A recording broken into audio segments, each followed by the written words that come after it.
ॐ सहनाववतु सहनौ भुनक्तु सह वीर्यङ्करवावहै तेजस्विनावतीतमस्तु मा विद्विषावहै। ॐ शान्ति शान्ति शान्तिः। श्रुतिस्मृतिपुराणानाम् आलयं करुणालयं नमामि भगवत्पादं शङ्करं लोकशङ्करं शङ्करं शङ्कराचार्यं केशवं बादरायणं सूत्रभाष्यकृतौ वन्दे भगवन्तो पुनः पुनः। ईश्वरो गुरुरात्मेति मूर्तिभेदविभागिने व्योमवद्व्याप्तदेहाय दक्षिणामूर्तये नमः। ઓમ. મને રેકોર્ડિંગની સાઇન નથી દેખાતી. રેકોર્ડિંગ થાય છે ને? દેખાતી નથી સાઇન. ઓકે. રુદ્રમ અનુવાદ 3. ઓમ ગણાનાં ત્વા ગણપતિગું હવામહે કવિં કવીનામુપમશ્રવસ્તમં ज्येष्ठराजं ब्रह्मणां ब्रह्मणस्पत आनः शृण्वन्नोतिरिसीदसादनम्। ॐ महागणपतये नमः। नमः सहमानाय निर्व्याधिन आव्याधिनीनां पतये नमो नमः। ककुभाय निषङ्गिणे स्थेनानां पतये नमो नमो। निषङ्गिण इषुधिमते तस्कराणां पतये नमो नमो। वञ्जते परिवञ्जते स्थायूनां पतये नमो नमो। निचेरवे परिचरायारण्यानां पतये नमो नमः। सृकाविभ्यो चिकागुं सद्भ्यो मृष्णतां पतये नमो नमो। सिमद्भ्यो नक्तञ्चरभ्यः प्रकृन्तानां पतये नमो नमः। उष्णीषिणे गिरिचराय कुलुञ्चानां पतये नमो नमो। इषुमद्भ्यो धन्वाविभ्यस्य भो नमो नमः। आतन्वानेभ्यः प्रतितदानेभ्यस्य भो नमो नमः। आयच्छद्भ्यो विसुद्यद्भ्यस्य भो नमो नमोऽस्यद्भ्यो विद्यद्भ्यस्य भो नमो नमः। आसीनेभ्यः शयानेभ्यस्य भो नमो नमः। सपद्भ्यो जाग्रद्भ्यस्य भो नमो नमस्तिस्तद्भ्यो धावद्भ्यस्य भो नमो नमः। सभाभ्यः सभापतिभ्यस्य भो नमो नमो। અશ્વેભ્યોશ્વપતિભ્યશ્ચ ભો નમઃ. ત્રીજો અનુવાદ જે છે એમાં આપણે છેલ્લી 3 જે છે ઋષા એ આપણે જોયું હતું ગઈ વખતે. 15મો મંત્ર 15, 16 અને 17 કે 15મા મંત્રમાં કે છે નમસ્તિસ્તભ્યો ધાવદ્ભ્યશ્ચ ભો નમઃ. નમઃ તિષ્ઠદ્ભ્યઃ નમઃ. નમઃ ધાવદ્ભ્યશ્ચ વહ નમઃ. આવી રીતે 2 અંદર ઋચા છે 15મા મંત્રમાં. તો આપણે ગઈ વખતે જોયું કે નમઃ તિષ્ઠદ્ભ્યઃ નમઃ. તિષ્ઠદ્ભ્યઃ એટલે જે ઉભેલા છે એને મારા નમસ્કાર. આજે અનુવાદ ત્રીજો અને ચોથો અનુવાદ જે છે ભગવાનનું સર્વાત્માપણું બતાવે છે કે સર્વમાં ભગવાન વિલસી રહ્યા છે. અને સર્વમાં ભગવાન વિલસી રહ્યા છે તો બધા સ્વરૂપે જે સ્વરૂપે છે એ બધા સ્વરૂપે આપણે નમસ્કાર કરીએ છીએ. એટલે કે છે કે જે નમઃ તિષ્ઠદ્ભ્યઃ નમઃ કે જે ઉભેલા છે એને નમસ્કાર. પછી કે છે નમઃ ધાવદ્ભ્યશ્ચ વહ નમઃ એટલે જે દોડી રહ્યા છે એને નમસ્કાર. વહ નમઃ અને આપને નમસ્કાર. આ રૂપે રહેલા આપને નમસ્કાર. જે સ્થિર ઊભા છે એ રૂપે તમે છો એને નમસ્કાર. જે દોડી રહેલા છે એ રૂપે જે તમે છે એને નમસ્કાર. એનો ઉભેલા છે ને નમસ્કાર અર્થાત જે સ્થાવર જગત છે એ બી તમે છો અને જે જંગમ જગત છે એ પણ તમે છો. સ્થાવર જગત એટલે શું? તો કે પર્વત રૂપે પણ તમે છો, હિમાલય રૂપે તમે, ગિરનાર રૂપે તમે, જે બી બધા પર્વત છે બધા પર્વત રૂપે તમે છો. પછી સ્થાવર એટલે બધા વૃક્ષો છે તો વૃક્ષો રૂપે પણ તમે છો. તો એ બધા સ્થાવર રૂપે રહેલા તમને નમસ્કાર. પછી કહે છે કે ધાવદ્ભ્યશ્ચ વહ નમઃ, જે દોડી રહેલા છે એ બધાને પણ નમસ્કાર. તો દોડી રહેલામાં તો કે બધા પશુ પક્ષી જે છે એ બધાને નમસ્કાર, અને સાથે સાથે બધા દેવતાઓ યમરાજા વગેરે પોતાનું કામ કરવા માટે દોડી રહ્યા છે. બધા જુદા જુદા દેવતા, કે વાયુ દેવતા જે છે એ સતત ગતિમાન છે, યમરાજા છે સતત જીવોની આગતિ માટે કાર્યરત છે, દોડી રહ્યા છે. પછી બધા પશુ પંખી પણ પોતપોતાના કામ પોતપોતાના ખોરાક માટે દોડી રહ્યા છે. એ બધા રૂપે તમે છો એને હે ભગવાન, હે સદાશિવ કરી નમસ્કાર. પછી 16મો મંત્ર છે નમઃ સભાભ્ય સભાપતિભ્યશ્ચ વો નમઃ. એટલે કે છે નમઃ સભાભ્ય નમઃ, નમઃ સભાપતિભ્યશ્ચ વહ નમઃ. નમઃ સભાભ્ય નમઃ એટલે સભા રૂપે જે બધા રહેલા જે છે એ બધાને નમસ્કાર. અને સાથે સાથે કે છે સભાપતિભ્યશ્ચ વહ નમઃ, સભાપતિ જે છે એ રૂપે જે છે એને પણ નમસ્કાર. એટલે જે બધી જ્યાં પણ સભા છે તો સભા રૂપે બી તમે છો, અને એ સભાના અધ્યક્ષ જે હોય એના રૂપે પણ તમે છો, અને એને મારા પ્રણામ. એટલે સભા એટલે લાઈક યુ નો કે કોર્ટ હોય તો ન્યાયાલયની સભા હોય, કોઈ એવી અગત્યની બધી એવી કંપનીઓની મીટિંગ હોય કે જ્યાં કોઈનો ઇન્ટરવ્યુ હોય, તો એમાં પણ બધા લોકો પેન્ડલમાં ઘણા લોકો અગત્યના લોકો બેઠા હોય. તો એવી બધી જે સભા જે છે કે જે સભામાં વ્યક્તિ જાય તો એનું ઘણું બધું ભાવિ નિશ્ચિત થવાનું હોય. કે અત્યારે ઇલેક્શન ટાઈમ હોય તો મોટી મોટી સભાઓ હોય, અને સભામાં મંચ ઉપરથી પછી જે બધા નેતા હોય એ લોકો ભાષણ કરતા હોય. તો એવી બધી સભાઓથી ઘણા બધા નેતાઓનું ભાવિ નક્કી થતું હોય. તો તમે એ સભા રૂપે પણ તમે છો, અને સભાપતિ રૂપે પણ તમે છો. અને એવી બધી સભા હોય કે જેના સભાપતિ જે છે એ કદાચ અયોગ્ય હોય, એમ કે બધી સભા જે છે એના સભાપતિ જે છે એ ધાર્મિક લોકો જ બધા સભાને સંબોધતા હોય એવું નથી. તો એવા બધા જે ડર લાગે એવા ગુંડાઓની સભાના સભાપતિ હોય, તો એ રૂપે પણ એ અધાર્મિક લોકોને પણ તમે સત્તા સ્ફૂર્તિ પ્રદાતા રૂપે તમે છો. એવા તમને મારા નમસ્કાર. એટલે બધી સભાઓમાં પણ તમે છો, અને સભાપતિ રૂપે પણ તમે છો, અને એવા તમને મારા નમસ્કાર. અને પછી છેલ્લો મંત્ર 17મા મંત્રમાં કહે છે કે નમો અશ્વેભ્યો અશ્વપતિભ્યશ્ચ વો નમઃ. નમઃ અશ્વેભ્ય નમઃ, અને નમઃ અશ્વપતિભ્યશ્ચ વહ નમઃ. અશ્વેભ્ય નમઃ, અશ્વ એટલે ઘોડા, અશ્વ રૂપે રહેલા તમને નમસ્કાર. અશ્વપતિભ્યશ્ચ નમઃ એટલે તો કે અશ્વપતિ, અશ્વ અને અશ્વપતિ, અશ્વમાં જે સવાર વ્યક્તિ છે એના રૂપે પણ તમે છો.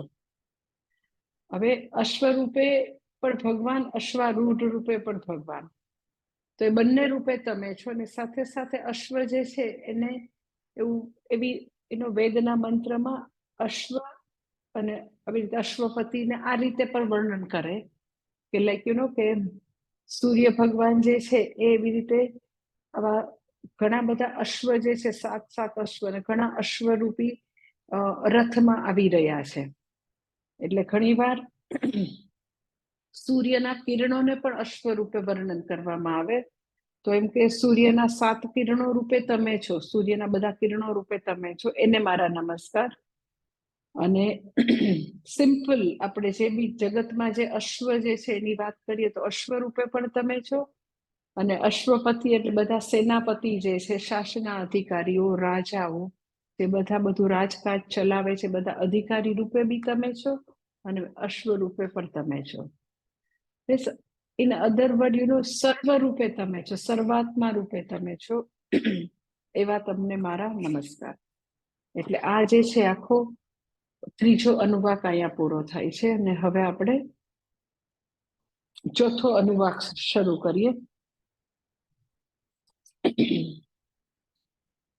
ચોથા અનુવાકનો પહેલા ત્રણ મંત્રનું હું પારાયણ કરું છું. નમ આવ્યાધિનેભ્યો વિવિધ્યન્તિભ્યશ્ચ વો નમો નમ ઉગણાભ્યસ્ત્રગુંહતિભ્યશ્ચ વો નમો નમો ગૃસ્તેભ્યો ગૃસ્તપતિભ્યશ્ચ વો નમઃ. ચોથો અનુવાક છે જે છે એમાં પણ આ જ વસ્તુ અત્યારે હજી રુદ્રમાં એ જ વસ્તુ કન્ટિન્યુ છે કે ભગવાન જે છે એનું સર્વાત્મા રૂપે વર્ણન છે. સર્વ રૂપે ભગવાન તમે જ છો એનું વર્ણન અત્યારે ચાલુ છે ચોથા અનુવાકમાં. હવે ચોથો અનુવાક જે છે એ શરૂ કરતા પહેલા એનું ધ્યાન શ્લોક છે એ આપણે જોઈ લઈએ. ચોથા અનુવાક જે છે એના એ આખા અનુવાકના ઋષિ છે એ દુર્વાસા છે.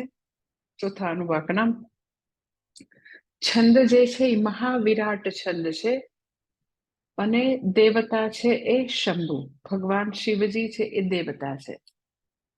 એટલે દુર્વાસા ઋષિ છે, મહાવિરાટ છંદ છે અને ભગવાન સદાશિવ જે છે એ તો કે દેવતા રૂપે છે. અહીંયા ધ્યાન શ્લોક જે છે હું ચેન્ટિંગ કરું છું.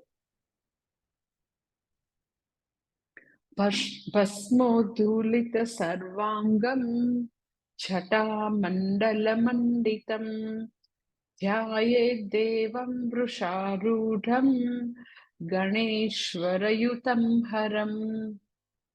ભસ્મોद्धૂલિત સર્વાંગમ છટામંડલમંડિતમ ધ્યાયેદ્ દેવં વૃષારૂઢમ ગણેશ્વરયુતમ હરમ. ધ્યાન શ્લોક છે એ છે ભસ્મોद्धૂલિત સર્વાંગમ.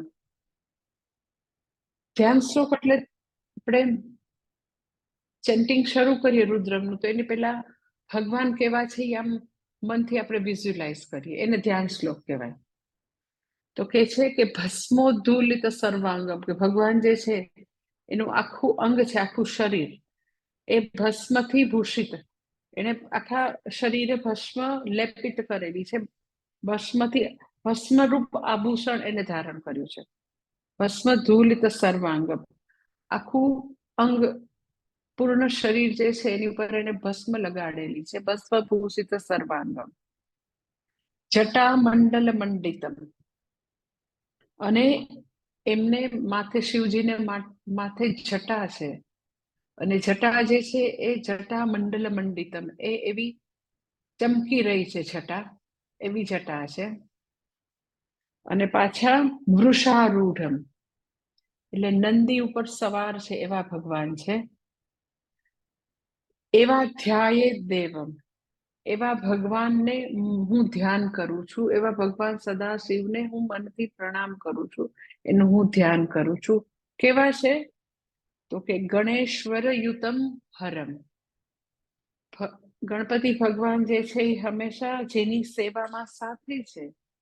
અને પાછા કેવા છે ભગવાન તો કે મારા સર્વ દુઃખને હરમ, બધા દુઃખોને એના મૂળ સાથે, મારા સર્વ પાપને હરનારા એવા ભગવાન સદા શિવ તમારું હું ધ્યાન કરું છું, તમને હું નમસ્કાર કરું છું. જેનું સમગ્ર શરીર ભસ્મભૂષિત છે, જેની જટા ચમકી રહી છે, જે નંદી પર સવાર થઈને આવી રહ્યા છે, જેની સેવામાં ગણપતિ ભગવાન જેમની સેવામાં કાર્યરત છે, એવા ભગવાન સદાશિવ જે હંમેશા મારા સર્વ દુઃખ સર્વ પાપ તાપને મૂળ સહિત હરનારા છો, એવા ભગવાન સદાશિવ તમારું હું ધ્યાન કરું છું. હવે ભગવાન જે છે એની સાથે એમના જે આભૂષણ હોય ને એ દરેક ભગવાનના જુદા જુદા હશે, તમે જોજો. કે કૃષ્ણ ભગવાન હોય તો એમ કે એને મોરપીછ ધારણ કર્યું છે. પછી રામ ભગવાન હોય તો આભૂષણ નથી પણ એમ કે કોદંડ પાણી, એમણે આવી રીતે ધનુષ ધારણ કર્યું છે. તો બધા ભગવાનનું જે ભગવાનનું વર્ણન આવે તો એની યાર કઈક આમ એસોસિએશન હોય, એની સાથે વર્ણન હોય. તો શિવજીનું વર્ણન આવે તો ઇનવેરિયેબલી ભસ્મની વાત આવે છે. આપણે એવું થાય કે બીજું કઈ નહીં, અને આભૂષણમાં ભસ્મ કેમ વાપરે છે ભગવાન? બીજું કઈ ન મળ્યું તમને? તો એનો જે, અને આમ બી જયારે બી આપણે મંદિરમાં બી ભગવાનનો શૃંગાર કરીએ તો તમે જોજો કે એમ બહુ જ એમ કે સારામાં સારું મહાન શૃંગાર કયો કહેવાય? તો કે આખું શિવલિંગ કે ભગવાનને તમે ભસ્મથી લેપિત કર્યું હોય. તો આટલું બધું ભસ્મનું આટલું બધું શું મહત્વ છે? અને એની આટલી બધી આભૂષણ તરીકે એને વાપરે એવું આપણને કેમ? આપણને તો એવું લાગે તો રાખશે ને શું તમે વાપરો છો?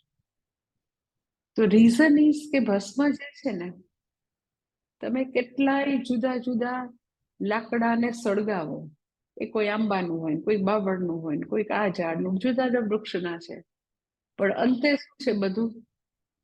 તો કે એક જ રાખ. જે બી વસ્તુને જુદા જુદા નામવાળી વસ્તુને, એનો વ્યક્તિઓ જુદી જુદી છે, એના નામ જુદા છે, એના વર્ણ જુદા છે, વૃક્ષ છે એના નામ જુદા છે, એનો જે લાકડાનો પ્રકાર જુદો હોય, કોઈક સુગંધ વાળું હોય, કોઈક સુગંધ વગરનું હોય, કોઈકની કડવી સુગંધ, કડવી વાસ હોય.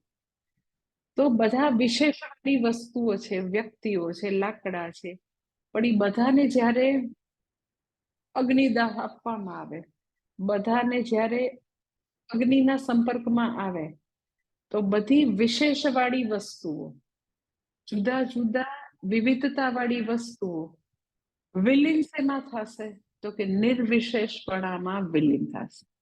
બધી વિશેષતાઓ જે છે એ તો કે શૂન્ય થઈ જશે, વિશેષતા ચાલી જશે. અને ભગવાન જે છે એ નિર્વિશેષ છે. ભગવાનમાં કોઈ પણ પ્રકારે ક્યાંય દ્વૈત નથી, જુદાપણું નથી. ભગવાનમાં કોઈ પણ પ્રકારના એવા જુદા જુદા ગુણ નથી. નિર્ગુણ બ્રહ્મ છે, નિર્વિશેષ બ્રહ્મ છે. એટલે જ્યારે વ્યક્તિ એનો ભગવાન પાસે જાય તો શું થઈ જાય? રાખ થઈ જશે. રાખ થઈ જશે એટલે શું? તો કે એની બધી જુદી જુદી વિશેષતા, કે હું આવો ને, હું તેવો ને, હું આ વર્ણનો ને, હું તો ડોક્ટર છું, હું તો એન્જિનિયર છું, બધું છેલ્લે થઈ જાય શું? ભસ્મ. બધું છેલ્લે અલ્ટિમેટલી તો કે કાર્બન, ભસ્મ, વાત પૂરી. તો એ જે છે, જે બધાનું સત્ય છેલ્લે કાર્બન છે, ભસ્મ છે, એ ભગવાને તો કે પોતાના અંગમાં જોડી દીધું. ક્યાં હું છું? નિર્વિશેષ બ્રહ્મ હું છું. તમે જ્યારે આખા જગતને રિલેટ કરો છો તો બધા વિશેષ છે, બધા ભેદ છે, જુદું છે, વિવિધતા છે, પણ અંતે તો બધું રાખ. અને એ રાખ જે છે એ તમે એવું કહી શકો કે ભસ્મ જે છે એ આવું ભેદ રહિતપણાનું પ્રતીક છે, નિર્વિશેષ બ્રહ્મનું પ્રતીક છે. ભેદ રાહિત્ય, ભેદ નામશેષ ક્યારે થઈ જાય? જુદાઈ પણ ક્યારે જતું રહે? તો કે બધું જ્યારે આવી રીતે ભસ્મમાં, વિભૂતિમાં પરિણત થાય. એટલે ભસ્મનું બીજું નામ વિભૂતિ. એટલે સાઉથમાં એ લોકો ચાંદલો કરે ને તો એવું ન કે રાખનો ચાંદલો કરે. આપણે રાખ કહીએ ને, રાખનો ચાંદલો કરીએ એવું નહીં, કે એ શું કે વિભૂતિ ધારણ કરી, વિભૂતિ. જસ્ટ ઇમેજિન કે બધી વસ્તુ, બધા નામ જતા રહ્યા, નામરૂપ જતા રહ્યા. તો એ જે છે એ શું થઈ ગયું? તો કે ભગવત વિભૂતિ. શા માટે ભગવત વિભૂતિ? તો કે હવે એમાં ભેદપણું ચાલ્યું ગયું. એટલે મારું સ્વરૂપ શું છે? તો કે અભેદતા એ મારું સ્વરૂપ છે, કોઈ ભેદ નથી, મારું સ્વરૂપ છે. અને એ ભસ્મ જે છે એનું પ્રતીક છે, એટલે ભગવાને ધારણ કરે. અને આ જે ચોથો અનુભાગ જે છે એનું ફળ શું છે? તો કે રોગ નિવૃત્તિ એ ફળ છે, ચોથા અનુભાગનું, રોગ નિવૃત્તિ.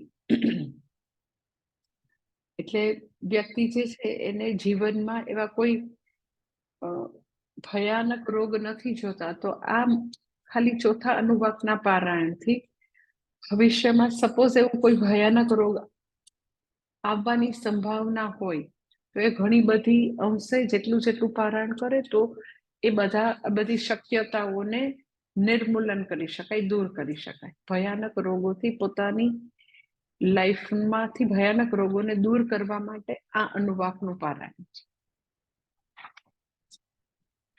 હવે પહેલો મંત્ર જે છે, પહેલો મંત્રમાં કે છે નમઃ આવ્યાધિનેભ્યો વૈવિધ્યન્તિભ્યશ્ચ વો નમઃ. પહેલો મંત્ર શું કહે છે? તો કે નમઃ આવ્યાધિનેભ્યઃ નમઃ. Then second thing, નમઃ વિવિધ્યન્તિભ્યશ્ચ વઃ નમઃ. આવ્યાધિનેભ્યઃ નમઃ એટલે ભગવાન તમે જ સ્ત્રી શક્તિ અથવા તો માતૃશક્તિ રૂપે રહેલા ભગવાન, તમને નમસ્કાર. અને નમઃ વિવિધ્યન્તિભ્યશ્ચ વો નમઃ. અને જે વિવિધ એવી જે સંહાર શક્તિ છે, વિવિધ રૂપે જે આવી રીતે સૃષ્ટિમાં પ્રલયનું કામ કરે છે, એવી જે શક્તિ છે, સંહાર શક્તિ રૂપે જે તમે છો, એને પણ મારા નમસ્કાર.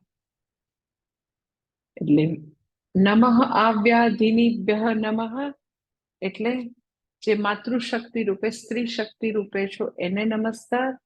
વિવિધ્યંતઃ એટલે એ જે સંહાર શક્તિ છે તમારી, સંહાર શક્તિ પણ તમારી છે, એ રૂપે તમે છો, લયકર્તા રૂપે તમે છો, એને મારા નમસ્કાર.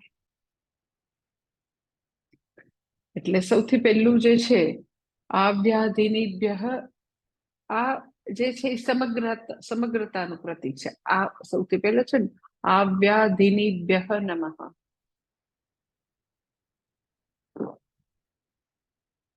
એટલે પૂર્ણતા કે સમગ્રતા બતાવવું હોય ત્યારે આ શબ્દ, આ ઉપસર્ગ આગળ લાગે. આવ્યાધિનેભ્યઃ નમઃ. એ ભગવાન તમે જ માતૃશક્તિ રૂપે છો, તમે જ સ્ત્રી શક્તિ રૂપે છો. અને સ્ત્રી જે છે એ ઘણું બધું કરી શકે છે. સ્ત્રી શક્તિ રૂપે જે છે એ એ કરુણા અને કૃપાનો અવતાર છે. સાથે સાથે તો કે એ બીજા ઘણા બધા એને જ્યારે એ જે સ્ત્રી શક્તિ જે છે એને જ્યારે સંહારનું કાર્ય કરવાનું હોય, લયનું કાર્ય કરવાનું, તો એ જ ભગવાન જે સ્ત્રી રૂપે, શક્તિ રૂપે છે ભગવાન, તો લયનું કાર્ય કરવાનું હોય ત્યારે એ અનુગ્રહની મૂર્તિ જે છે એ ભયની મૂર્તિ પણ બને. એ કઈ છે તો કે like you can say like Kali Mata છે, દુર્ગા માતા છે, એ રૂપે પણ ભગવાન છે. એટલે સ્ત્રી શક્તિ ને માતૃશક્તિ રૂપે તમે એક અનુગ્રહ મૂર્તિ તરીકે છો શક્તિમાં, અવતારમાં. પણ એ જ ભગવાન જ્યારે સંહાર રૂપે આવે તો જાણે કે એ જ સ્ત્રી શક્તિ, એ શક્તિ જાણે કે તો કે આવી કાલી માતા કે દુર્ગા બની નહીં આવે. એટલે આમ બી તમે ભગવાન, અહીંયા તો ભગવાનની વાત થઈ રહી છે, પણ આમ મનુષ્ય અવતારમાં પણ તમે સ્ત્રીમાં એ બધા સ્વરૂપ જોઈ શકો કે એનામાં માતૃત્વ પણ છે, પણ પાછું એવો કોઈ સમય આવે કે એને પોતાના બાળકની રક્ષા કરવાની હોય, ખુદની રક્ષા કરવાની હોય એવા દુશ્મનોથી, એવા અધાર્મિક લોકોથી. તો એ જ એટલી કોમળ લાગતી સ્ત્રી, જેનામાં માતૃત્વ છે, જેનામાં વાત્સલ્ય છે, તો એ પાછી આવી ચંડિકાઈ બની જાય. એ આવી આમ કાલી માતા જેવું ભયાનક રૂપ બી ધારણ કરી શકે. એટલે આપણને એમ થાય કે આટલી કોમળ જે છે સ્ત્રી, કે જેને ભગવાને આવી રીતે આવું સરસ માતૃત્વ, મધરહુડ આપ્યું છે, તો પછી એ આવી કાલી માતા જેવું ભયંકર રૂપ, દુર્ગા જેવું બી બની શકે. હા, બની શકે. તો એ સ્ત્રીમાં એ બધા જ પ્રકારની જે શક્તિ ભગવાને આપી છે, તો અહીંયા આગળ એને નમસ્કાર છે કે સ્ત્રીની અંદર આ જે કોમળતા છે, માતૃશક્તિ છે, તો એ જે છે એને એ શક્તિ રૂપે પણ ભગવાન તમને નમસ્કાર. એટ ધ સેમ ટાઈમ તો કે કાલી માતાનું જે સ્વરૂપ જે છે આવું કેવું આમ એની કાલી માતાની મૂર્તિ આમ અથવા તો ફોટો જોયો તો આપણને એવું થાય કે આમ બસ હવે આમ બહુ નિહાળવો નથી. એમ મને તો એવું બહુ જ થાય. કલકત્તા ને એ બધી ઈ સાઈડ આપણે જાય તો ત્યાં એ જે બધી મોટી મોટી પિક્ચર કરતા મૂર્તિમાં એવું જોયું તમે કે આમ એની જીભ બહાર નીકળેલી હોય, લાલ લાલ હોય ને પછી હાથમાં ભાલો હોય ને એકદમ એની આંખો એવી હોય તો આખું એનું સ્વરૂપ ભયજનક લાગે. અને આપણો ઘણી વાર પ્રોબ્લેમ હોય કે એ જે સૌમ્ય મૂર્તિ હોય ને એને વંદન કરવા, એની સાથે રિલેટ કરવું ઈઝી પડે અને આમ એકદમ સાહજિકતાથી એની યાર કનેક્ટ થાય. પણ જે રુદ્ર મૂર્તિ હોય, ભલે માતાજી જ છે પણ એમ કે કાલી માતાનું સ્વરૂપની ઉપાસના તો આમ વિચાર કરવો પડે કે ના, એ સરસ્વતી દેવીની કયો તો ઉપાસના સહજ છે, પણ તમે એ જ દેવી સંહાર કરવા આવી હોય અને આવી લાંબી જીભમાંથી લોહી ટપકતું હોય ને ભાલો એના હાથમાં હોય ને અસુર આવી રીતે અસુર નિકંદન એવી રીતે આવી હોય માતા, તો થોડું આપણને એને જોઈને જાણે કે આપણને પણ ડર લાગે. પણ અહીંયા કહેવાનું તાત્પર્ય છે કે એ રૂપે પણ ભગવાન તમે છો. અને એ રૂપે ભગવાન એ જે શક્તિ છે એ કઈ છે તો કે ભગવાનની જે સૃષ્ટિ સ્થિતિ ને ત્રીજી જે શક્તિ છે દેટ ઇઝ પ્રલય શક્તિ, કે જ્યારે સમગ્ર સૃષ્ટિને અનમેનિફેસ્ટ અવસ્થામાં જવાનું છે, અવ્યક્ત અવસ્થામાં, તો એ કેવી રીતે જશે તો કે ભગવાન એની જે પ્રલય શક્તિ છે એને એક્ટિવેટ કરે અને એનું કામ કરે. એટલે કે છે કે આવી રીતે લય રૂપે ભગવાન તમે છો, જે એવું ભયાનક સ્વરૂપ છે ને ઘણાને એવા ભયાનક સ્વરૂપથી દૂર જવું હોય કે ના ઈમાન નથી જોવું, તો એ બી જે સૃષ્ટિ સ્થિતિ લયમાં એ બી છે જ. એટલે એનાથી ભાગવાથી આપણને બહુ કઈ એવું આપણું કલ્યાણ નથી થવાનું. એ પણ એક હકીકત છે અને એને પણ વ્યક્તિએ ડીલ કરતા શીખવું પડે. એના એ ભયાનક મૂર્તિ પણ ભગવાન છે અને એવા ભય સ્વરૂપ રૂપે જે આવી રહ્યા છે હંમેશા સમસ્તીમાં પડી, એમ કે એકદમ સાયક્લોન આવે, ખૂબ જ પૂર આવે, અર્થક્વેક આવે અને કેટલાય માણસો, હજારો ને લાખો માણસો જતા રહે એવા પૂરમાં અને એમાં.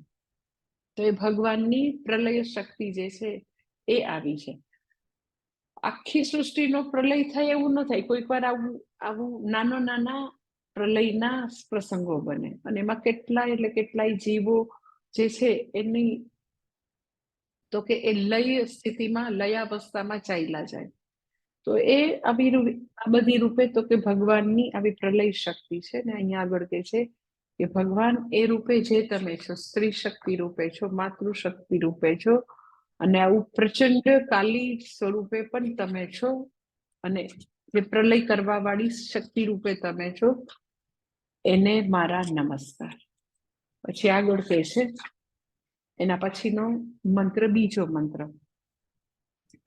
નમઃ ઉગણાભ્યસ્ત્રગુમ હતિભ્યસ્ત્ર વો નમઃ. તો નમઃ ઉગણાભ્યઃ નમઃ, નમઃ ત્રુગુમ હતિભ્યઃ ચ વહ નમઃ.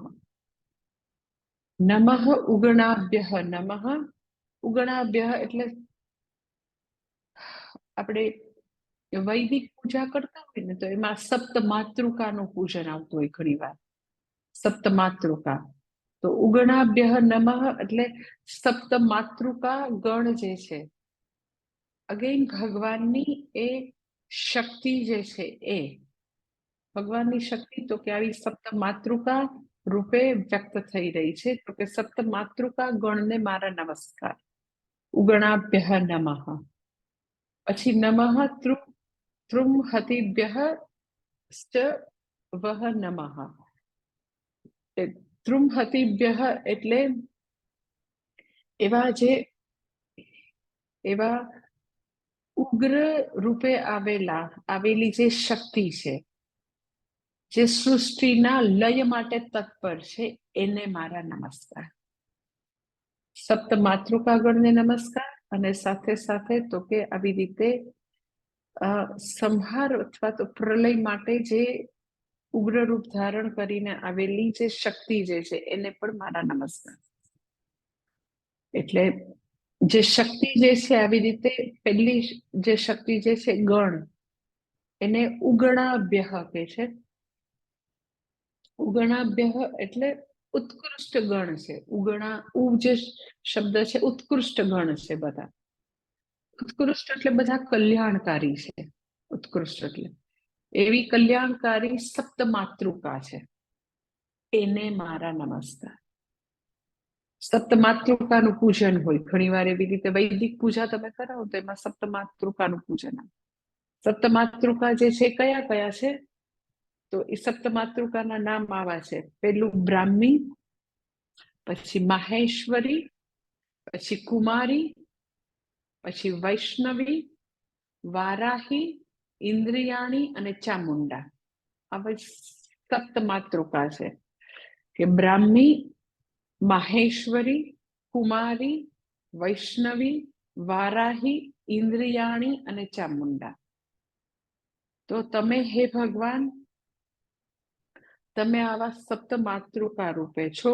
ઉગણા એટલે આવા ઉત્કૃષ્ટ માતૃકા ગણ છે એ રૂપે બી તમે છો. ઉત્કૃષ્ટ શા માટે? તમે તમને કીધું કે જે હંમેશા અનુગ્રહ કરવા વાળા આ બધા શક્તિ અવતાર છે, જે મારી ઉપર અનુગ્રહ કરે છે. ચામુંડા છે, ઇન્દ્રિયાણી, વારાહી, વૈષ્ણવી, બધા અનુગ્રહ કરવા વાળી ભગવાનની શક્તિ.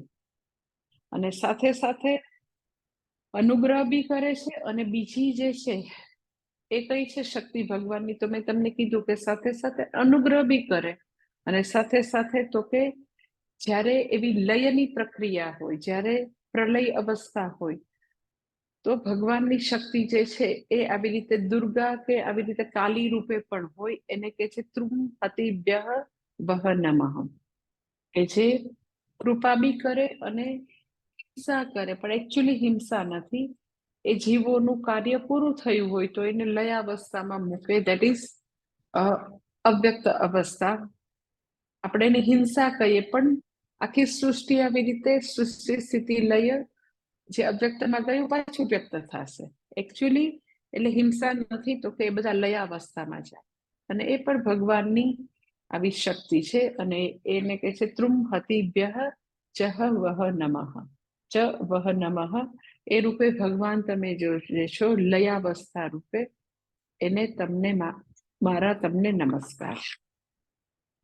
એટલે ભગવાન જે છે એ મેં તમને કીધું કે એની શક્તિ રક્ષા પણ કરે, આપણી ઉપર કૃપા પર કરે, અને પાછો વિનાશ બી કરે.